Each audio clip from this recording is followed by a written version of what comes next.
Bonjour tout le monde. Hello, hello. Salut. On voit que vous êtes déjà pas mal connectés. On est déjà prêts avec Cory. Bonjour tout le monde. Est-ce que vous nous entendez bien pour celles et ceux qui sont déjà connectés dans le chat? Yes. On voit qu'il y a des Lyonnais en force. Salut Marine. C'est trop bien. Bah oui, ça soutient.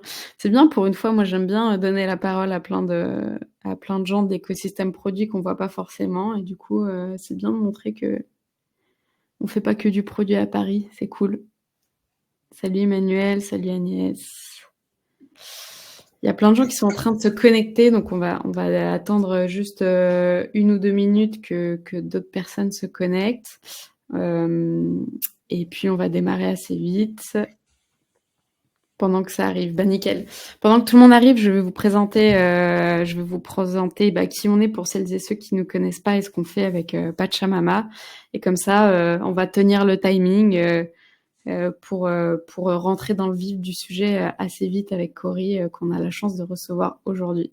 Ouais, salut Quentin, Lyon dans la place, ouais. Ah, c'est cool parce qu'on a plein de gens, pas que de Lyon, justement, donc c'est bien. Et pas que Paris aussi, j'espère. Je sais pas s'il y a d'autres régions qui sont représentées aujourd'hui, j'espère. Allez, et ben on a plein de choses à vous raconter sur ce sujet-là, donc on va pas hop, perdre plus de temps. Du coup, Pachamama, pour celles et ceux qui ne connaissent pas, ça fait presque 4 ans, 3-4 ans maintenant qu'on existe. On fait surtout du recrutement en CDI, ça vous le savez, mais un peu plus récemment en freelance. Cory en a fait l'expérience.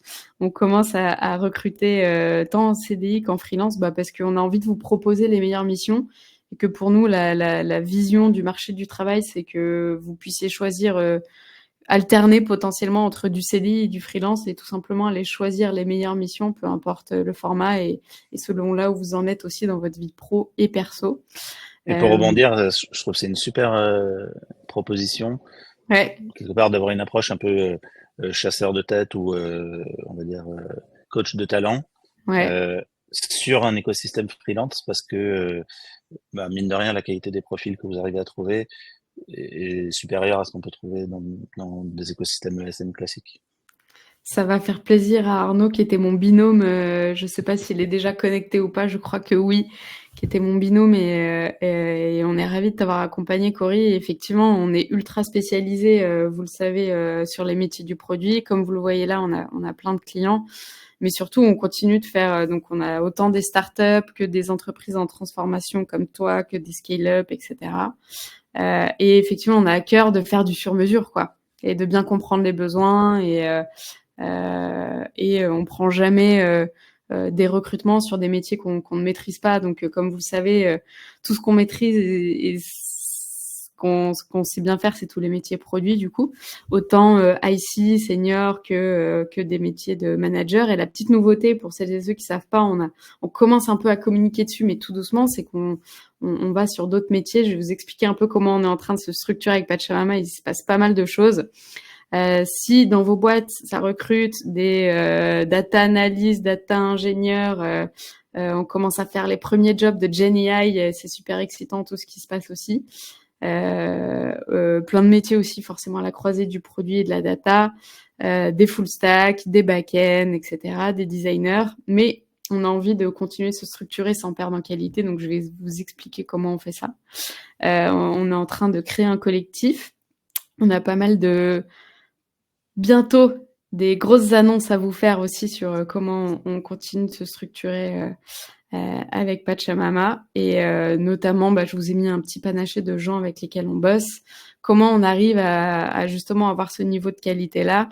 C'est qu'on est toujours en binôme sur des missions. Là, je vous ai mis un petit exemple de recruteurs qui sont dans le collectif Pachamama. Ce qui est hyper important pour nous, c'est qu'il y ait des gens du métier comme moi, comme Gabriel que vous voyez sur la slide. On a aussi des data scientists qui nous aident, bientôt des designers qui vont nous rejoindre parce que ce qui est important pour nous, c'est aussi l'expérience qu'on vous propose à vous en tant que talent, justement. Donc, c'est soit des top recruteurs issus des plus belles startups scale-up, soit des gens qui viennent du métier. Parce que le but, c'est qu'on se comprenne tous et qu'on se gagne du temps et qu'on vienne pas vous survendre les jobs. Voilà. ce qu'on est en train de construire. C'est une super aventure. Et je vous partage quelques jobs du moment. Ici, je vous ai fait une screenshot. On a pas mal de jobs de First PM, pas mal montés par des femmes. On a pas mal de startups qui lèvent des fonds. Je pense à Kelvin, je pense à Ava, soit dans le B2B, soit dans le B2C. Mais on a pas mal de startups à impact. Beaucoup dans l'IA qui lèvent des fonds en ce moment. Donc, ça rebouge un petit peu l'écosystème. On est content. Donc, continuez de nous suivre. Si vous mettez à jour sur app.pachamama.pm, comme ça, vous serez visible forcément du tout le collectif de recruteurs que vous voyez là. Et vous le savez, il y a du monde qui cherche des beaux jobs en ce moment. Donc, comme ça, vous serez parmi les premiers qu'on recontactera. Et comme ça, vous pourrez creuser un petit peu tous les jobs qu'on a en ce moment. Voilà. Sur ce, on va, comme ça, il y a d'autres gens qui sont en train d'arriver et je vais te laisser la parole, Cory. Je vais te laisser te présenter, ce sera mieux et comme ça, on pourra dérouler sur une présentation de Cory et puis restez bien avec nous. Posez vos questions aussi dans le chat au fur et à mesure, n'hésitez pas. Comme ça, même si on n'y répond pas tout de suite, on y répondra en fin de session. Allez, bon événement. Et puis, Cory, ravie de t'avoir avec nous. Ça faisait un moment que je suivais tout ce que tu faisais chez HomeServe. Et on a plein de choses. Maintenant que tu as un peu de recul, tu vas avoir plein de choses à nous partager sur comment on fait du produit dans une entreprise en transformation. Ouais, c'est cool. Merci vraiment de me recevoir. Moi, déjà, j'aime beaucoup ce que tu fais et ce que vous faites dans Pachamama. Et donc, c'est un plaisir de travailler ensemble. Et puis, Merci. ça fait plaisir que tu me reçoives ici. Pour me présenter en 2 mots, alors d'ailleurs, je me rends compte que le recyclage de slides a une petite limite, c'est que je suis plus Head of Digital, je suis Chief Product Officer et j'y suis chez HomeServe depuis 3 ans maintenant. Voilà. C'est un tout petit peu daté, mais c'est pas grave.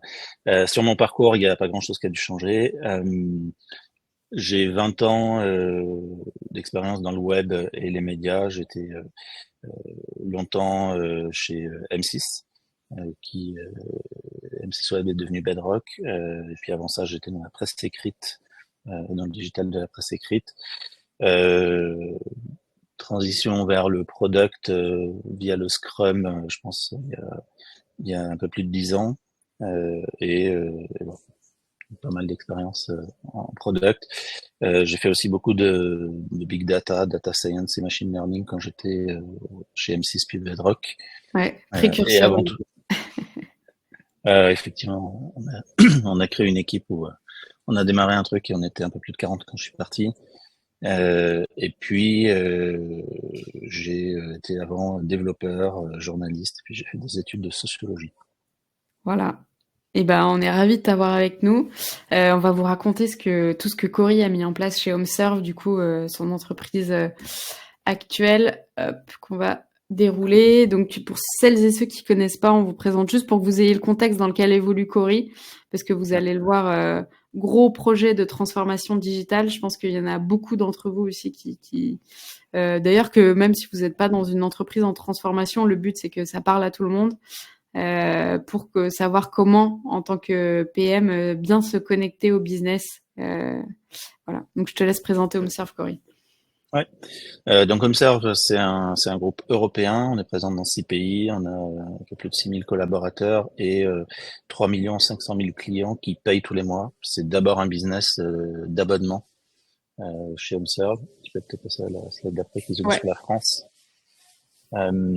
Donc en France et en fait en Belgique, puisque on opère depuis Lyon, HomeServe France, Belgique.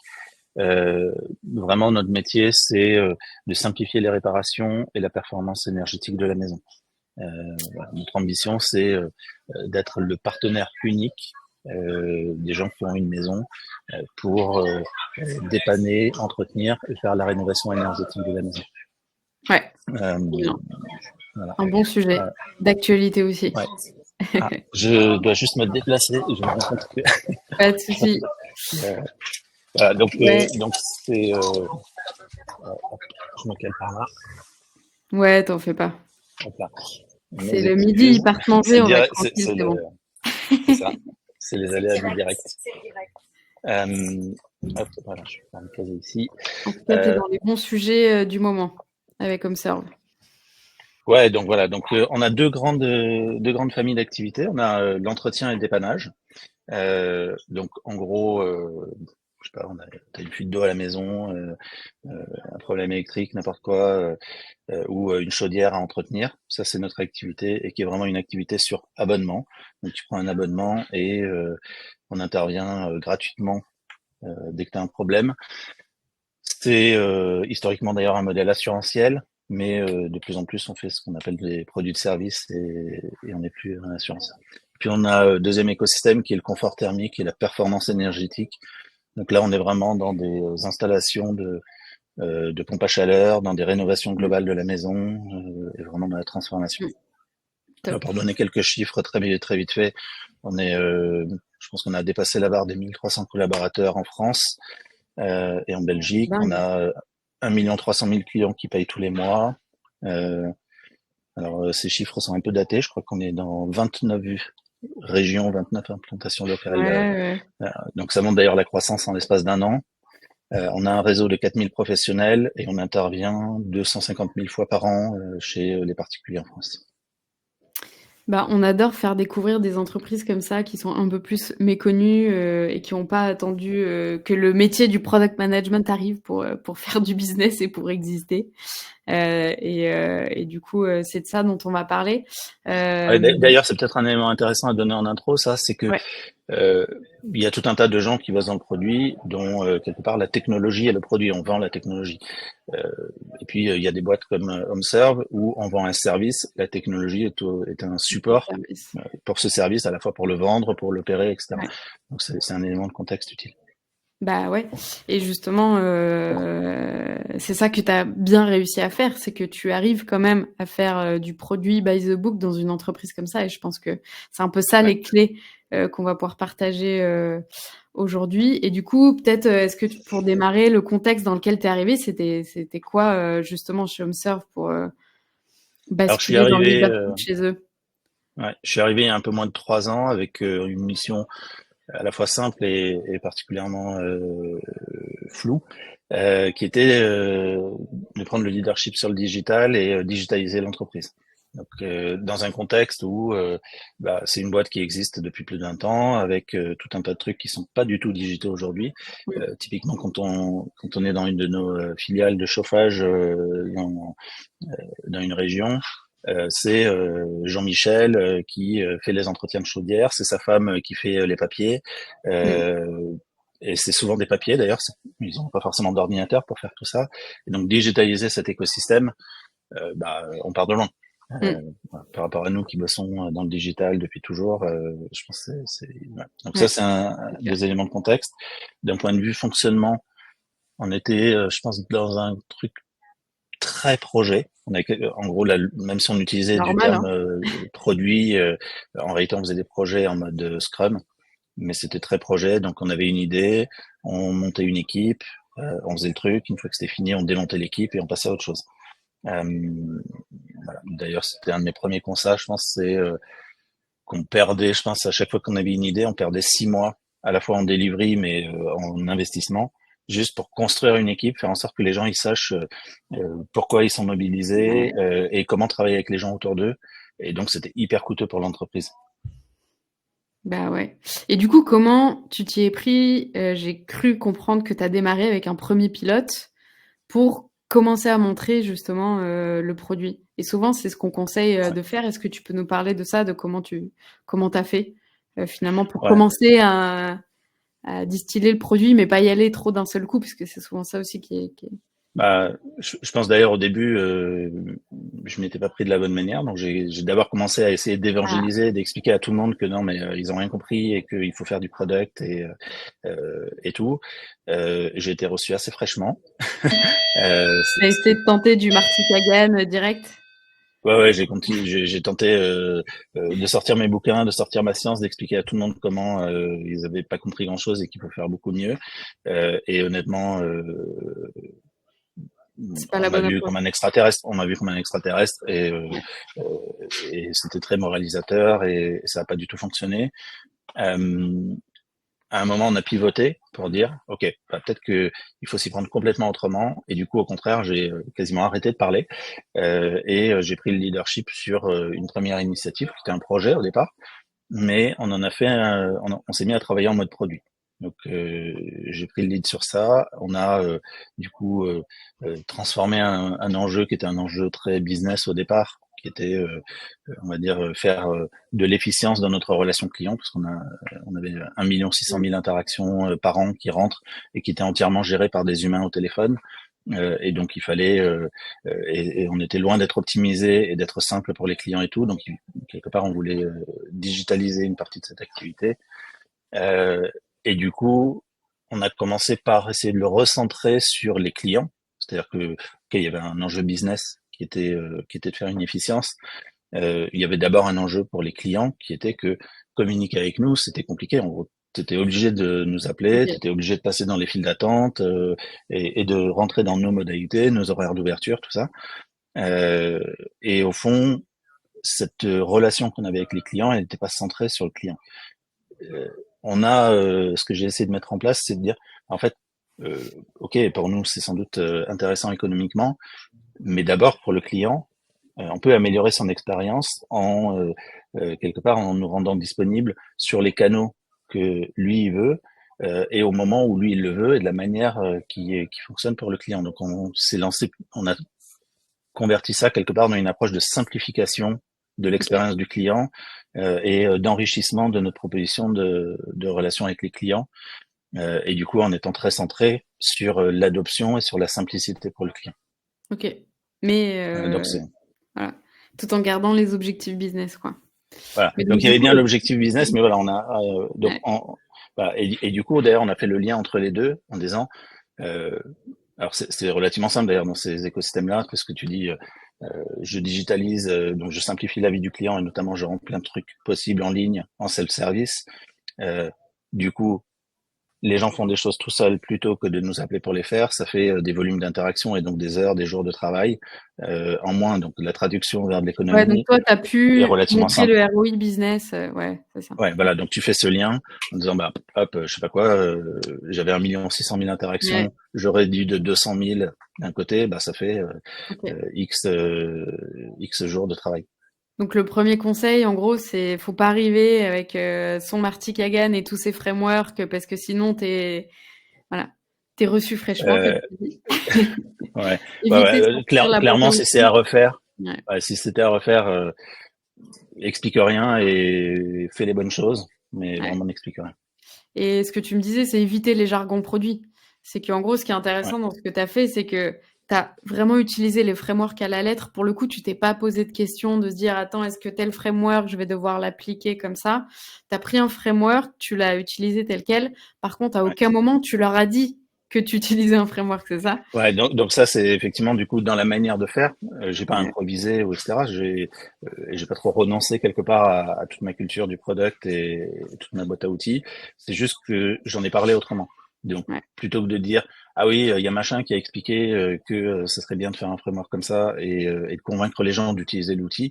Plutôt j'ai dit ok face à ce problème-là, bah peut-être qu'il faut qu'on soit hyper clair sur les pain points de nos utilisateurs et puis ensuite une fois qu'on aura choisi les bons pain points, on pourra travailler sur nos solutions. Mm. Et ça a parlé aux gens parce qu'on Ok. les a amenés dans des trucs qui étaient très concrets pour eux. Le fait qu'on était dans une vision board by the book et tout ça, c'est un détail. Mm. Et c'est souvent comme ça que toutes nos équipes business arrivent à adhérer. Voilà. Donc, Mm. on utilise des tonnes de frameworks, on utilise la Vision Board, la North Star, on utilise du RICE, OKR, ouais. des OKR, des tonnes de trucs. Mm. Euh, mais en fait, sans vraiment l'expliquer, typiquement, on a introduit massivement les OKR là, il y a 3 mois. Mm. Mais on les a pas introduits en disant alors j'ai une super idée, on va faire des OKR. On a amorcé euh, un cycle planning dans lequel on rend lisible quelque part et on travaille avec nos business sur toutes les initiatives qu'on engage sur le quarter. Ouais. On a traduit ça sous forme d'objectifs et d'objectifs d'impact, juste en disant bah ok c'est quoi les trucs qu'on veut atteindre. Et après on a détaillé de manière anecdotique quelque part les initiatives qu'on va faire pour atteindre ces impacts. On a dit qu'est-ce qui va nous permettre de mesurer l'impact et grâce juste à cette approche-là, qui avait rien de théorique, qui était juste en disant, OK, c'est quoi l'objectif qu'on poursuit et comment on va le mesurer, tout le monde a adhéré Oui, Et à la fin, tu te retrouves à faire des OKR, ouais. mais Ouais, sans expliquer à tes rêves. intéressant. Ouais, ouais. Donc en gros, c'est peut-être frustrant parfois pour nous, product, de dire voilà, de pas utiliser les bons termes, mais toi, ce que tu as vu, c'est que ça braquait les gens et que ça faisait vraiment professeur, c'est ça que tu me Mm. disais. Ouais, Voilà. Donc, il faut ouais, faire du ouais, produit, mais éviter les jargons produits, quoi. ouais. Et puis, je pense que c'est un fil rouge d'ailleurs que j'ai appris moi dans mon expérience comme ça. Hein, je pense que je l'avais pas trop avant. Euh, à la base, c'est un peu le cœur de notre métier. On doit être en empathie avec nos utilisateurs. Il faut aussi qu'on soit en empathie avec nos collègues et le business dans lequel on travaille. Eux, ils ont un paquet d'enjeux, de problématiques, de Complètement. réflexions qui sont pas du tout les nôtres. Euh, et Ouais. je pense que c'est à nous de faire le pas pour rentrer dans leur monde et juste de leur apporter en fait des solutions et de parler très simplement avec eux plutôt que d'essayer de les embarquer dans notre monde en disant bah vas-y lis mon bouquin ou tiens je t'ai partagé un truc de blog Ouais. ou je sais pas quoi Ouais. euh, parce qu'au fond ils s'en foutent de la recette mais je veux dire toi tu fais venir un plombier chez toi en vrai tu t'en fous que il fasse la soudure au zinc et puis et comment il décape Exact. tu t'en fous de sa boîte à outils. Ouais. S'il te dit c'est bon regarde j'ai fait marcher le tuyau et t'as ton robinet qui marche bah t'es contente. Mm, mm. Complètement. Top, ça c'est un bon conseil et ou un petit rappel. Donc c'est vrai que on parle souvent du fait qu'on doit être empathique, nous, les products au sens large, parce que je sais pas si on a des PM ou d'autres personnes ici, mais ouais, c'est vrai que d'essayer de comprendre le quotidien de nos stakeholders, le type de business qu'ils ont créé et comment on peut nous les aider et être à leur service, ça nous met tout de suite dans une autre posture, quoi. Et un des sujets dont tu me parlais, c'est bah forcément en tant que leader, tu as aussi ton leadership aussi auquel que tu dois manager en plus de tout le reste du business. Et une des choses que tu avais mis en place, c'est d'essayer d'amener de la transparence plutôt que du reporting. Mm. Est-ce que tu peux nous en parler un peu plus euh, Ouais. ça aide d'autres Ouais, ça, personnes justement là-dessus. ouais, ça c'est un micro changement au fond, mais qui change tout. Et c'est vraiment un conseil pour les PM. Euh, Évidemment, on bosse pas en isolation, donc il faut qu'on soit en lien avec nos parties prenantes, avec Mm. euh, le leadership de l'entreprise et tout et tout. Ouais. Tu as Euh, aussi des head-off et des CPO d'ailleurs, dans les... ah ouais, bah, Absolument. T'en as quelques-uns. Je crois que j'ai vu Alban. ouais. Ouais, ouais. J'ai vu Euh, Annie, je crois. Ouais. donc dans ces contextes-là où évidemment on est au contact de leadership et tout dans l'entreprise, euh, assez facilement on se retrouve dans une situation où quand on fait un point d'update, on va quelque part déballer le capot en disant bah on s'était parlé que j'allais faire le truc A, le truc B, le truc C, je les ai bien fait, celui-là on est en retard tu rentres vite dans une logique de reporting et de reporting sur la to-do. Mm. Euh, Nous, ce qu'on fait, c'est que on essaye de basculer plutôt dans un mode de collaboration et de transparence. Donc en fait, c'est pas toi qui m'as demandé des trucs ou je t'ai dit ce que j'allais faire et puis je te tiens au courant du fait que j'ai bien fait tout ce qu'on s'était dit. C'est plutôt euh, moi PM, je suis en charge de mon truc. On s'est donné un objectif d'impact et jusqu'à preuve du contraire, on va l'atteindre. Euh, Toi leader, ma popote au quotidien, tu t'en fous. Mm. Et au fond, tu me fais confiance pour ça. C'est même pour ça que tu payes un expert pour le faire. Par Mm. contre, euh, tu es en support et tu veux comprendre ce qui se passe, déjà pour te rassurer toi-même, et puis aussi parce que par ton contexte, par ton expertise, par plein de choses, bah, peut-être que tu peux avoir des infos additionnelles ou des endroits où tu vois bien qu'il y a un loup et peut-être que le PM s'en est pas rendu compte. Et ben, Mm. là, tu peux intervenir pour aider. Donc du coup, ce que font les PM, c'est plutôt qu'ils racontent le processus qui est en cours en disant, bah voilà, pour atteindre tel objectif, on a prévu de faire ça, ça, ça. Ici, tout se passe bien et ça va atterrir. Ici, on a un point chaud et voilà ce qu'on va faire pour le résoudre. Ici, on a un point chaud, on est complètement bloqué, donc j'aurais besoin de ton aide pour aller débloquer cette situation-là. Mm. Et voilà. Donc, euh, au fond, c'est pas très différent d'une Ouais. approche reporting, mais c'est juste que Mm. on bascule dans un mode de collaboration où je fais mon truc et je te raconte ce que je fais. Et comme ça, toi, tu peux venir me prêter main forte aux endroits qui vont bien. Voilà, Ouais. donc basculer du reporting à la transparence, c'est voilà, c'est un déclic, je pense, Pour créer la confiance, qui est intéressant. finalement. Voilà. Et du coup, ça crée la confiance. Voilà. Les leaders, du coup, ils voient bien que tu es en train de bien faire le job. Ils n'ont pas besoin de rentrer dans les détails. Surtout, ils se Et rendent compte que tu maîtrises, quoi, du coup, et qu'ils ont pas voilà. besoin d'aller Ah, trop mettre leur nez dedans, quoi. Donc ça évite de créer ouais. ce cercle vicieux où, effectivement, voilà, Ouais. ton manager peut venir, t'embêter si voilà. Donc ouais, ouais, c'est bien. C'est un bon conseil. Ou ce que tu me disais aussi, c'est que si tu fais juste d'une slide, est-ce que je suis vert, rouge, orange, ou alors que tu mets que du vert juste pour rendre tes stakeholders contents. Ouais, c'est ça. C'est suspicieux T'as aussi, toujours quoi. ces biais là. Voilà, t'essayes de maquiller un peu la vérité pour quand même, Ouais. en gros, pour pas te faire engueuler. Et au fond, c'est pas ça l'enjeu.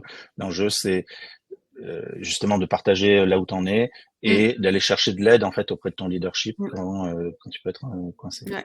En tout cas, toi, tu as vu un vrai shift là-dessus, Ouais, vraiment ça en faisant ça, c'est quoi. très intentionnel. On a vraiment provoqué Ouais. ça. Donc, dans beaucoup de steering committee ou des trucs comme ça, j'ai vu des situations où on bascule dans des équipes qui rendent des comptes. Mm, Euh, j'ai souvent pointé du doigt ça vers les PM pour dire, bah, change un tout petit peu ta manière de raconter les choses. mm, Euh, cherche pas quelque part l'approbation de ton chef mm. ou des leaders. Euh, juste raconte ton truc et explique là où ça se passe bien, là où tu es en difficulté. Voilà. Et en fait, en faisant ça, d'ailleurs, tu fais aussi grandir tes managers et tes leaders parce que Mm. si tu te mets en situation de reporting, quelque part, tu les mets dans une situation où ils doivent valider, invalider ce que tu fais, Mm. te dire ah bah oui, mais il faut faire ci, il faut faire ça, et tu crées une situation qui est nettement plus command and control. Mm. Si tu es dans une approche de transparence où tu dis en fait, franchement, j'ai pas Complètement. besoin de toi, je suis en train de faire tout ça là. Mm. Si tu as une remarque, tu me dis, mais sinon, jusqu'à preuve du contraire, j'avance. Bah, tu remets aussi ton leadership dans son rôle, qui est euh, de fixer vraiment les enjeux, les objectifs, d'être très très clair sur la stratégie et te donner quelque part les moyens de te projeter et d'apporter de la valeur. Et puis en support quand tu peux être bloqué pour faire ton travail. Et du coup, quelque part, ça aide même le leadership à mûrir. On n'est pas Ouais. obligé d'attendre que ce soit le leadership qui te remette en place pour dire bah non mais arrête de me rendre des comptes et fais les trucs comme un grand. Complètement. Ça, c'est un petit bonus, mais ça peut bien vous aider ou faire une piqûre de rappel ou des fois de se dire effectivement de changer un tout petit peu la façon dont on raconte les choses, d'ouvrir le capot, comme tu dis, ça peut quand même aider.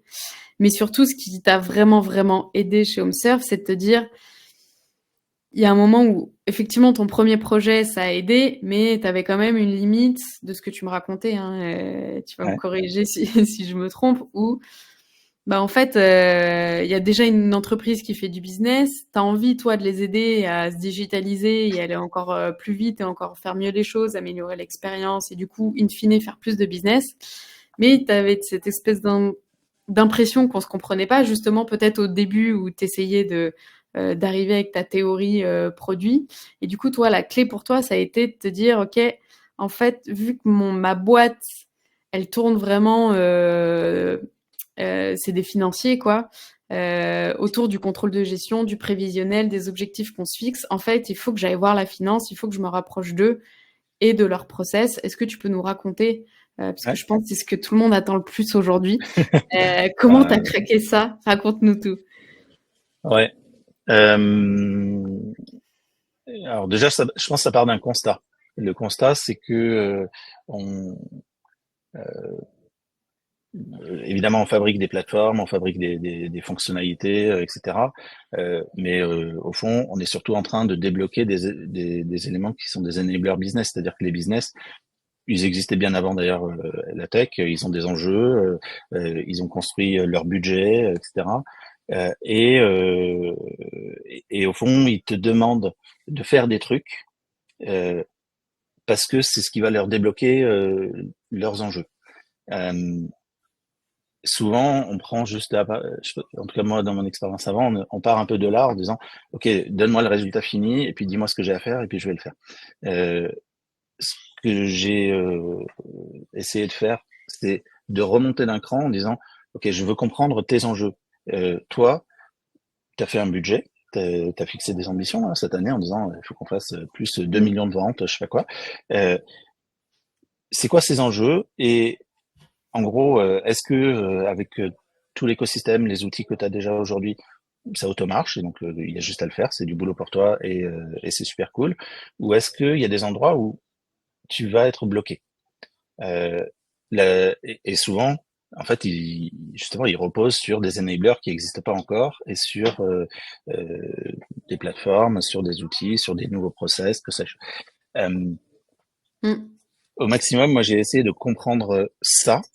Et ça, généralement, ça se traduit dans un budget, hein. Purement et simplement, ils ont fixé leur budget en disant je vais tant de ventes et l'histoire elle est je fais des ventes sur tel ou tel domaine, donc je vais développer une nouvelle offre dans un écosystème Mm. que je connais pas du tout aujourd'hui. Bah ok, c'est quoi cette offre? Comment ça Mm. va marcher? Bah, il va falloir construire tout un tas de trucs pour y arriver. Donc ça commence là Ouais. et quelque part les bénéfices ils les ont déjà écrits. Donc moi j'ai Oui, pour comprendre ce qu'il y avait derrière les chiffres, en fait, c'est voilà. ça, hein. Donc j'ai Ok. essayé de comprendre, de rentrer vraiment dans leur monde. Franchement, la tech et le produit, en vrai, ils s'en foutent parce qu'ils ont des journées bien remplies et ils ont un paquet de trucs qui sont pas de notre monde à nous. Donc essayer de rentrer Mm. dans leur écosystème et rentrer en empathie en fait avec eux pour comprendre de quoi ils avaient besoin, qu'est-ce qui allait les empêcher d'y arriver. Et en Mm. fait, à partir de là, ça devient assez simple parce que tu dis, bah en fait, il y a tous ces revenus Mm. qui sont bloqués si tu fais pas tel et tel truc. Et donc à partir de là, tu arrives assez facilement à dire, bah ok, du coup ces trucs-là, si je les fais, du coup je débloque euh, Mm. telle part de revenus. Et il n'y a plus qu'à raconter cette histoire-là pour dire, bah du coup la valeur quelque part de l'investissement que tu mets dans les équipes, euh, bah c'est ça. C'est-à-dire que je sais pas quoi, une équipe, D'accord. C'est lié à une ta product ligne team. de revenus, quoi. Euh, Mm. En gros, une product team, dans pas mal d'endroits, ça coûte entre 800 000 et 1 million d'euros par an. Donc tu Mm. mets 1 million. De l'autre côté, tu gagnes 2 millions. Ah bah c'est cool, du coup ça vaut le coup de mettre 1 million, tout le monde veut le faire. Ouais. Ouais. Euh, et d'un seul coup, tu crées une situation relativement évidente où tu dis, euh, si tu dépenses pas le million, bah tu as 2 millions qui sont en risque. Tu as Mm. 2 millions où bah, il va falloir te débrouiller pour trouver une solution parce qu'aujourd'hui, il te la manque. Mm. Donc à partir de là, d'un seul coup, la discussion devient vachement simple. Parce que tu parles le langage des leaders du business, Mm. euh, eux, et tu parles de leurs enjeux, hein, de ce qu'eux, ils mettent vraiment dans leur budget en disant, Mm. bah voilà, je fais ces trucs. Évidemment, ils sont tous conscients qu'on fait pas d'omelette sans casser des œufs, donc il faut Ouais, que je mette des moyens. Bah, voilà, si complètement. je mettais le moyen, je débloque ces revenus-là, et à partir de là, c'est gagné. Mm. Du coup, Donc voilà. concrètement, tu es allé voir la finance, le contrôle de gestion, le DAF. Alors, C'est- du coup, très concrètement, là, je sors encore d'un exercice budgétaire qui était riche.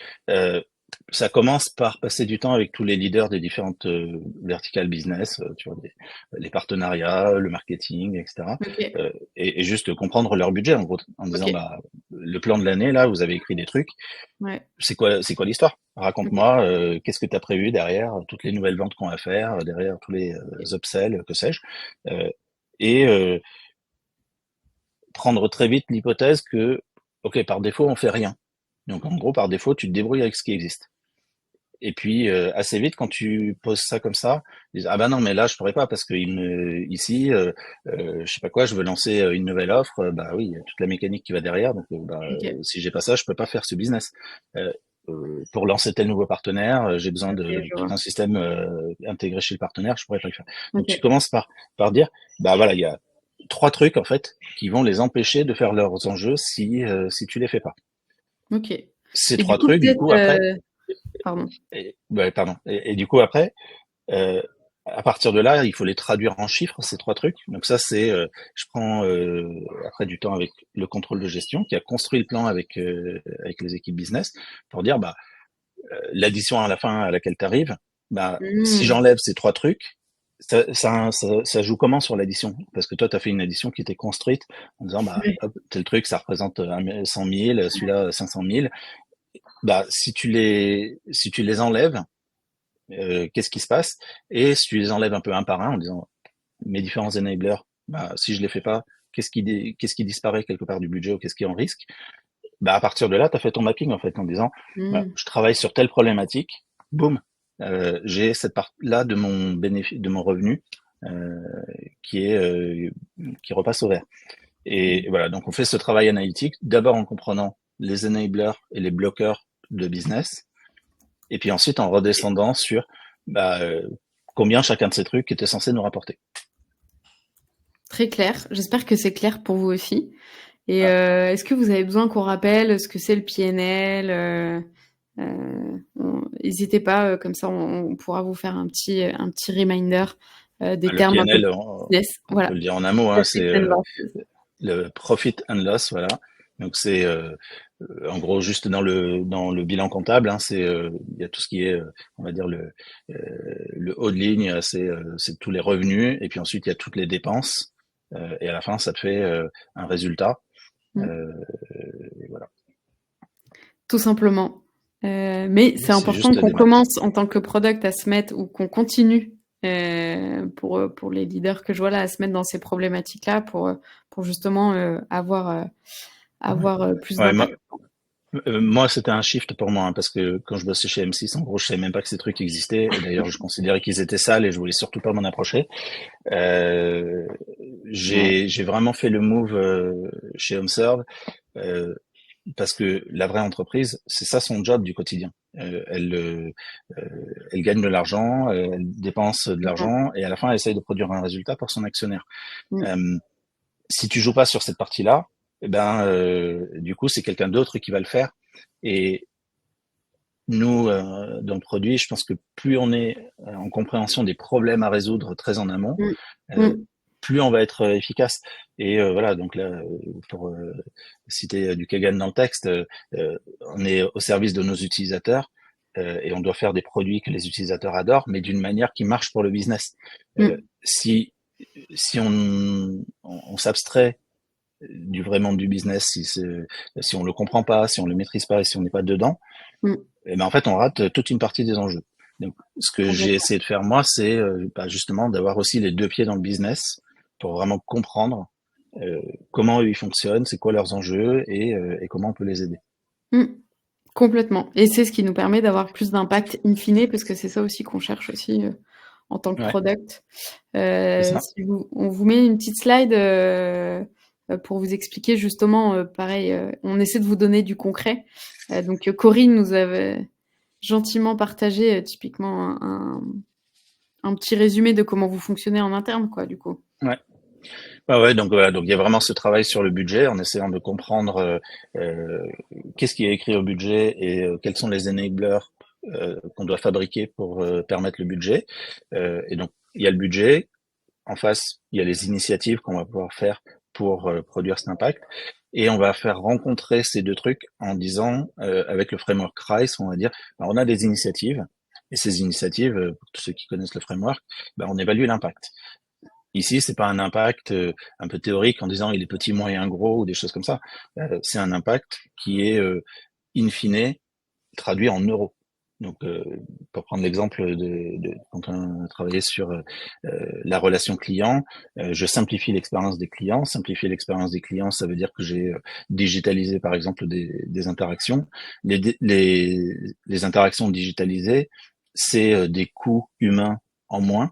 Bah, dans le RICE, j'ai dit, voilà, on s'est fixé un objectif et cette initiative-là, elle me permet de réduire d'atteindre de 10% l'objectif, de faire 10% de l'objectif que je me suis fixé. Donc je fais Mm. c'est des hypothèses, mais du coup, c'est des hypothèses vraiment d'impact qui sont très directement reliées aux résultats de l'entreprise. Et donc on arrive à dire, bah là, on a lancé telle évolution. On avait fait l'hypothèse que ça rapporte, je sais pas quoi, 100 000 euros. Mm. On va mesurer si les comportements utilisateurs ont évolué de la manière qu'on imaginait. Et si oui, ça veut dire qu'on a bien fait les 100 000 euros à l'arrivée. Voilà. Et donc, on a beaucoup utilisé le RICE de manière très méthodique, quelque part, Ok. pour que ce soit un calcul et pas juste un truc basé au feeling. Là, il y a plein de gens qui se plaignent du RICE parce que bah voilà, tu mets des impacts basés sur est-ce que les business trouvent ça important ou pas important. Il y a même des gens qui ont rajouté la notion de priorité etc. Mais en fait, tout ça, c'est de la feeling value. Là Mm. où nous, on a vraiment construit de la business value euh, au sens du résultat de l'entreprise. Et en termes de time frame, combien de temps dure un cycle du coup chez vous justement à partir du moment où vous posez des objectifs et le moment où vous les mesurez? Alors ça dépend. Je pense que tout le sujet de la mesure reste quand même. Euh, il y a des endroits où ça se passe extrêmement bien et des endroits où c'est compliqué. Déjà parce que les choses qu'on mesure sont pas toutes les mêmes. Il y en a qui se mesurent vraiment de manière très court terme, puis il y en a, tu as des effets de lag. Typiquement, quand tu veux travailler sur de la rétention et de l'engagement client, tu fais des trucs aujourd'hui, donc tu Ouais, modifies les comportements, mais la traduction en euros, elle arrive ouais. peut-être à la prochaine période de renouvellement et peut-être dans les 5 prochaines périodes de renouvellement. Donc, Mmh. OK. voilà. Donc, c'est un peu flou. Euh, Au maximum, ce qu'on cherche à faire, c'est de créer des mesures, des proxys, qui sont des mesures de l'évolution des comportements à l'instant T. Donc, on lance une feature et les comportements de nos utilisateurs évoluent dans les jours, les semaines qui suivent le lancement. Et du coup, après, on extrapole plus par des formules de calcul ça sur une année pleine et la traduction de ça en année pleine. Mmh mh. OK. Je sais pas si ça répond bien à la Ouais, question. ouais, ouais, OK. Je sais que je pense que ça intéressera, de savoir justement si, on cherche à faire le lien entre les process business et produits, donc je pensais que cette temporalité, ça allait, intéresser. On verra si les gens ont des questions là-dessus. J'ai vu que Marine avait posé une question, Mm. on y répondra à la fin, Marine, dans quelques minutes. On finit juste là-dessus. On vous a aussi sorti, juste Ouais. un petit schéma pour montrer que finalement, le but, c'est de se fixer des objectifs, quoi, et d'ajuster en fonction de la mesure qu'on aura. Ouais, ça c'est une approche relativement simple, mais qui dit effectivement, on s'est fixé un enjeu cette année et on délivre des trucs au fil de l'année et quelque part les impacts se cumulent et on essaye de suivre en permanence euh, à quel point est-ce qu'on est on track ou pas pour arriver au résultat final. Très clair. Et tant qu'on est sur les slides, si tu veux, Cory, on peut leur montrer justement le fait que tu arrives dans un environnement en transformation à utiliser des frameworks, mais sans en parler. Mm. Enfin, sans en parler. Non, mais typiquement le Sans concept trop, d'étoile ouais, polaire. Voilà. sans raconter les détails. Tu Vas-y, m'as pardon, dit je t'ai coupé. que, par exemple, je sais pas lequel tu veux prendre en exemple, donc ça, c'est les frameworks que vous utilisez au quotidien. Le concept d'étoile polaire, tu m'as dit il avait bien été pris justement par tes stakeholders. Ouais, Tu avais bien ouais, réussi à ouais, le faire rentrer, celui-là. ouais, l'étoile polaire, ça a résonné assez vite avec tous les leaders de partout. Euh, et bizarrement d'ailleurs, parce qu'en fait, je pense beaucoup d'entre eux n'ont pas vraiment compris ou ne sont pas vraiment approprié la logique de ce Ouais, framework qui dit en gros, tu as une étoile polaire et puis après, tu as des contributeurs. En fait, ouais. quelque part, tu multiplies les contributeurs entre eux pour arriver au résultat de l'étoile polaire ou des trucs comme ça. L'étoile polaire, ça a vachement marché. Donc, Ouais. tout le monde a son étoile polaire. D'ailleurs, dans plein de cas, ils aimeraient en avoir 4. Euh, donc, ça montre l'appropriation un peu inégale.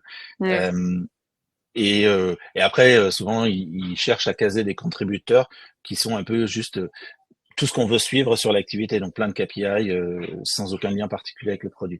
Euh, voilà, on itère beaucoup pour essayer d'arriver à des trucs où, dans une équipe produit, on capte vraiment les comportements de nos utilisateurs, parce que quelque Ouais. part, toutes les fois où on fait évoluer des Ouais. choses dans nos produits, on fait évoluer en fait des comportements qui, à la fin, génèrent des impacts sur les business.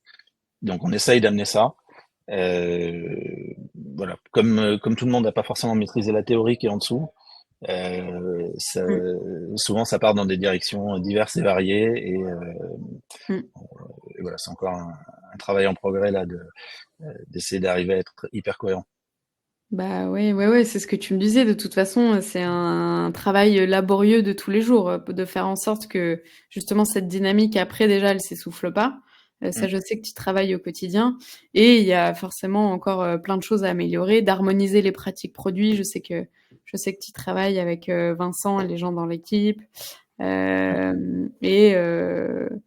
et d'évaluer l'impact sur les utilisateurs aussi, ce que tu viens de dire, quoi. Donc, ouais. c'est pas pour vous dire que tout est parfait, mais on voulait quand même vous partager tout ce que Cory a réussi à craquer Ouais, finalement en 3 d'ailleurs, 4 ans. méfiez-vous de ça. Moi, j'essaye de partager un truc un peu. Donc, il y a des choses qu'on a réussi. Euh, Ouais. Souvent, on entend d'ailleurs tous les gens qui prennent la parole sur le product, ils racontent leur réussite on se dit waouh, mais ça existe même pas les entreprises comme ça. Euh, Ouais. il y a pas de cas où tout fonctionne bien. Euh, même Merci les pour le principes, rappel, ouais. même les principes que je rappelle là, il y a des endroits où on les réussit super bien, et puis l'équipe d'à côté, on les réussit pas du tout. Ou voilà, ce côté imparfait là de la mise en œuvre, je pense que c'est vrai à peu près partout. Hein. Mm. Il n'y a pas de boîte Complètement. où tout marche de manière magique. Voilà. On essaye surtout de tendre vers le bon modèle, mais pas. Il n'y a pas de manière Mm. hyper rigide d'y arriver. Complètement. C'est aussi pour ça que je voulais qu'on relance les webinars parce que après avoir testé 2-3 webinars différents, c'est ce qui était ressorti beaucoup, le côté déjà le côté spontané, mais le côté euh, on partage un peu sans filtre et c'est vrai qu'on a autant on a envie de prendre la parole dans le produit, se partager les bonnes pratiques, mais c'est vrai qu'il faut pas non plus se dire que parce que toutes les plus belles boîtes qui prennent la parole, ça veut pas dire que tout est parfait non plus. Et on le voit beaucoup en coulisses. Donc, rassurez-vous, si vous êtes dans des galères au quotidien, vous n'êtes pas tout seul, quoi. Bah, Et puis c'est même un peu ce qui est cool dans le métier, hein, c'est que on passe notre vie à résoudre des problèmes. Euh, Quasiment à la minute où un truc est sous contrôle, eh ben on passe au problème suivant. Enfin moi par exemple, j'ai résolu, je pense, dans toute une partie de l'écosystème, le gros du fonctionnement product. Bah du coup, on passe à la partie d'après et on repart de loin avec plein de challenges. ouais, complètement. Bah, top. Si ça te va, Cory, sauf si tu avais autre chose à partager comme ça où tu voulais compléter, on va prendre les questions. Ouais. Ouais. Marine était la première à avoir posé une question. Je pense que tu vois qui c'est, non? Marine Museau. Parce que Je c'est crois une pas. lyonnaise, désolée. C'est Eh une ben, lyonnaise, mais eh ou alors ouais. peut-être, je resitue pas le nom. Peut-être. Je connais plein de Du coup, marines. Marine, je pose ta question, hein. On va voir si c'est OK. Est-ce que c'est toujours si évident de faire le lien entre le budget du stakeholder, elle pose la question, et des leviers produits? Parce que finalement, ce que tu cherches à faire, Cory, ce que tu me dis, c'est rassembler un peu les deux bouts de la chaîne, quoi. On a un problème, on se fixe des objectifs, et in fine, nous, on a envie de sortir des features à nos utilisateurs. Est-ce que c'est toujours si évident? Par exemple, Marine pose la question des sales qui chassent large sans vraiment privilégier un secteur ou une verticale.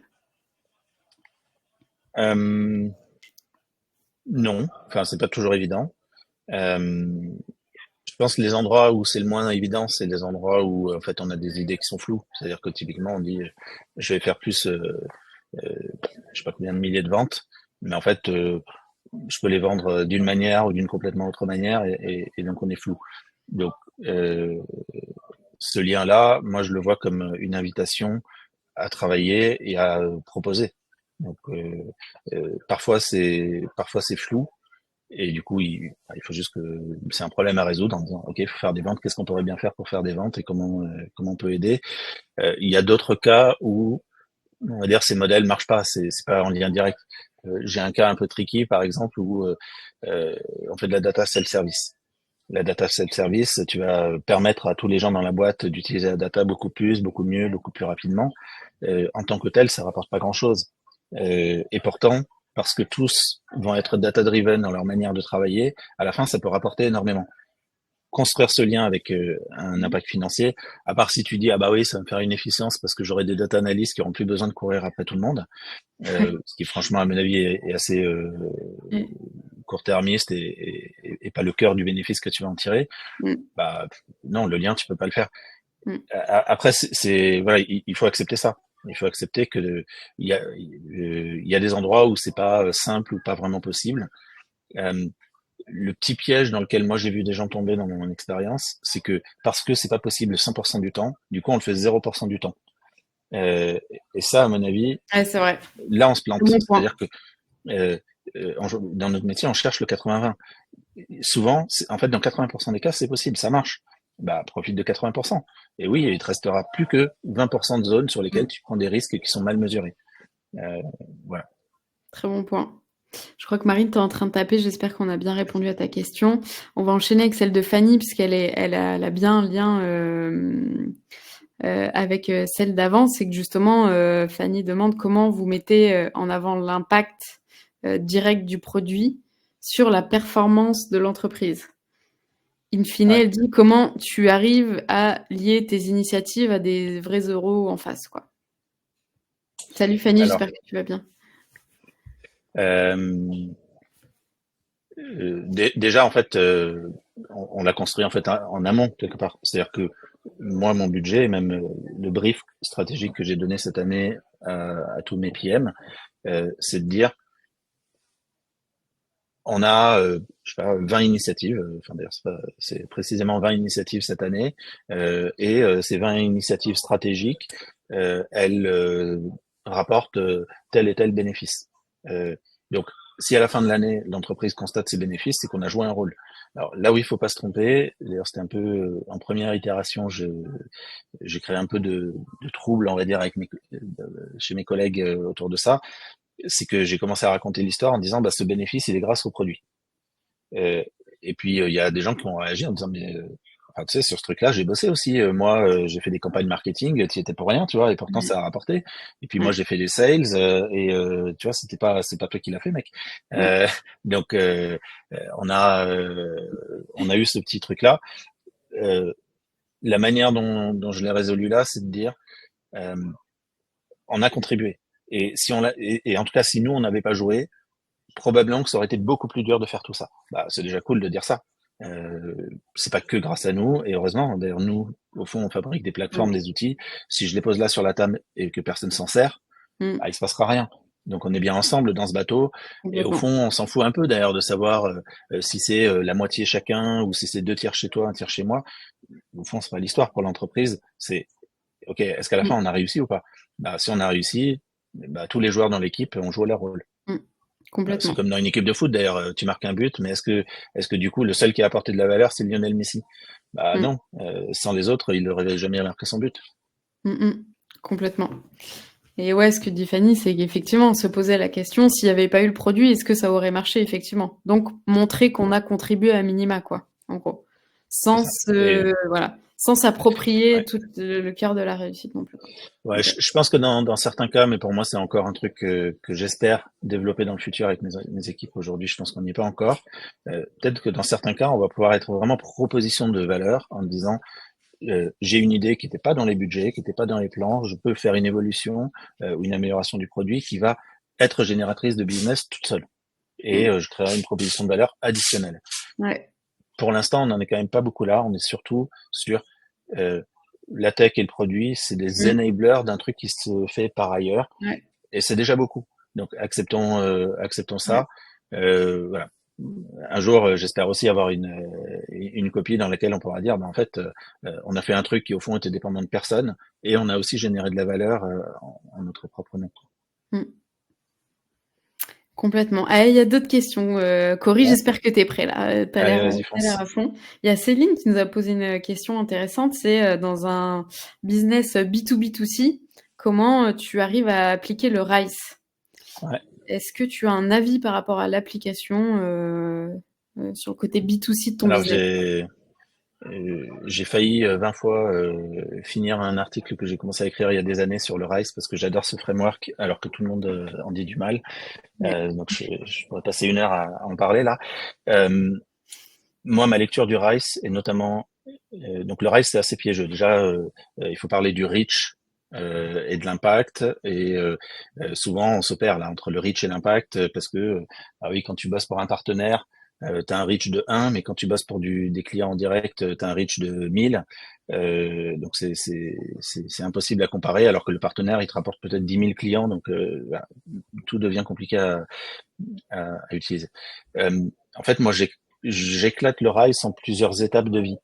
Euh, Au moment où tu travailles sur les pain points. Les pain points, là, ça t'intéresse de connaître le reach. Donc, de savoir, donc, si tu es sur des pain points pour un segment d'utilisateurs particulier. Donc, ça peut être tes partenaires, ça peut être tes clients directs, etc. Et du coup, là, tu es dans un endroit où la valeur du reach, elle est assez simple à définir parce que tu es en train de bosser pour les partenaires, bah, c'est X partenaires. Euh, et là, tu arrives à dire, j'arrive à toucher tous les partenaires ou un tout petit bout des partenaires, j'arrive à toucher, avoir un impact très gros ou très petit, bah, juste avec la combinaison des deux, tu arrives à bien évaluer et à bien hiérarchiser tes problèmes à résoudre. une fois que tu passes à la suite sur les initiatives que tu vas travailler, moi, la plupart du temps, j'enlève le reach. En fait, on parle plus que d'impact parce que souvent l'impact, en fait, ce qui nous intéresse, c'est à la fin, c'est combien de performances additionnelles on a généré. Donc, je sais pas, par exemple, combien d'interactions j'ai digitalisées. Euh, à partir de là, le fait, enfin, le reach m'intéresse peu, c'est juste la valeur absolue de combien d'interactions j'ai digitalisées. Ce truc-là, je le ramène sur la notion d'objectif, en disant, on s'est fixé un objectif qui était, je sais pas quoi, digitaliser 500 000 interactions. Euh, L'initiative, elle me permet de faire 10% de ça. Et en fait, mon impact, je le mesure que sur ça. Et à partir de là, ton écosystème, qui soit B2B2C, qui soit directement pour tes collabs, qui soit pour les clients directs ou n'importe qui d'autre, tu arrives assez facilement à un accès. En fait, c'est juste un score versus ton objectif. J'espère que ça t'a aidé, Céline. Merci, merci Cory. Et puis, on va prendre une dernière question. C'est Thomas. Est-ce que parfois la vision produit s'oppose aux enjeux de certains départements ou de certains stakeholders et comment vous arbitrez? Vaste débat, j'en ai Ouais, quelques-uns de riches en ce moment. Euh, je pense il y a des choses là qui s'entremêlent, s'entrechoquent. La vision produit, c'est euh, d'abord une vision qui est orientée sur quelque part sur ta plateforme.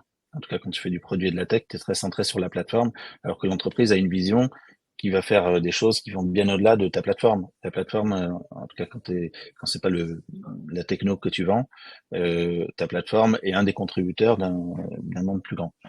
Ce monde plus grand, il faut s'inscrire dedans. C'est pas optionnel. Tu bosses pour le service de cette vision qui est plus grande, et voilà.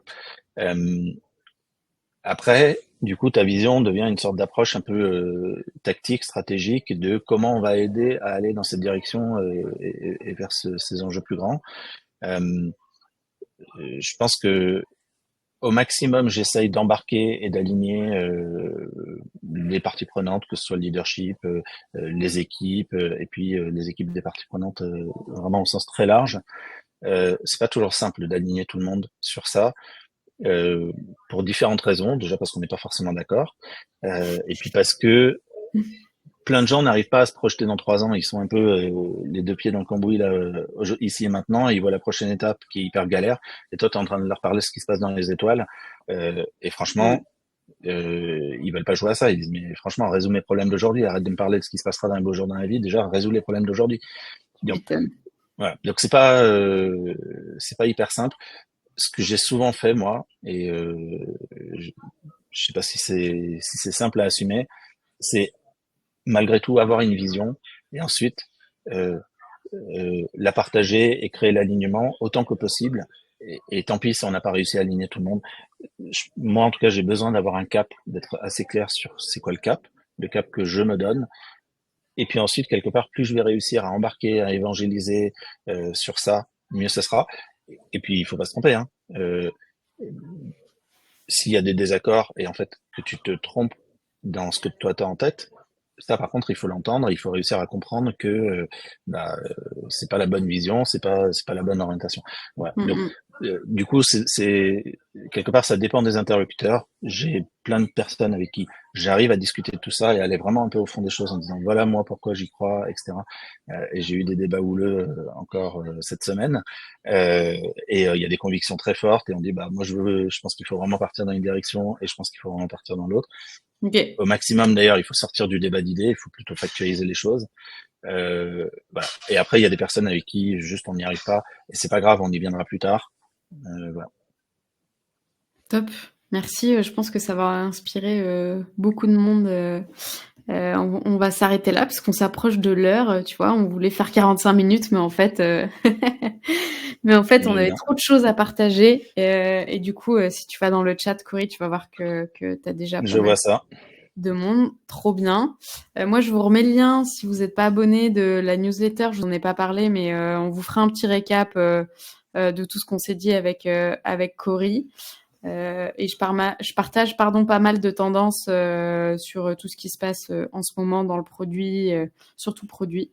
Voilà. Et ben tant mieux si ça vous a plu. On est ravis. Trop cool. C'était le but, c'était que soit ça vous inspire, soit ça vous dit bah demain matin je vais essayer de faire mon reporting pas comme ça, mais plutôt comme ça, etc. On vous mettra le replay aussi s'il y a besoin. Vous pouvez le transférer à tous vos collègues. Et puis bah trop bien. Super. Merci Bah, tout le merci monde. beaucoup Merci Marion pour Cory. l'invitation, c'était un plaisir. Merci Cory, bravo d'avoir synthétisé tout ça en si peu de temps. C'était un challenge, mais tu vois, j'ai l'impression qu'on a bien réussi à inclure plein de Pour gens. quelqu'un de bavard comme moi, c'était de la torture. Allez, Merci tout le merci monde. beaucoup. Bon Salut. appétit. Ouais, il y aura un replay, Raphaël. T'inquiète. Au revoir.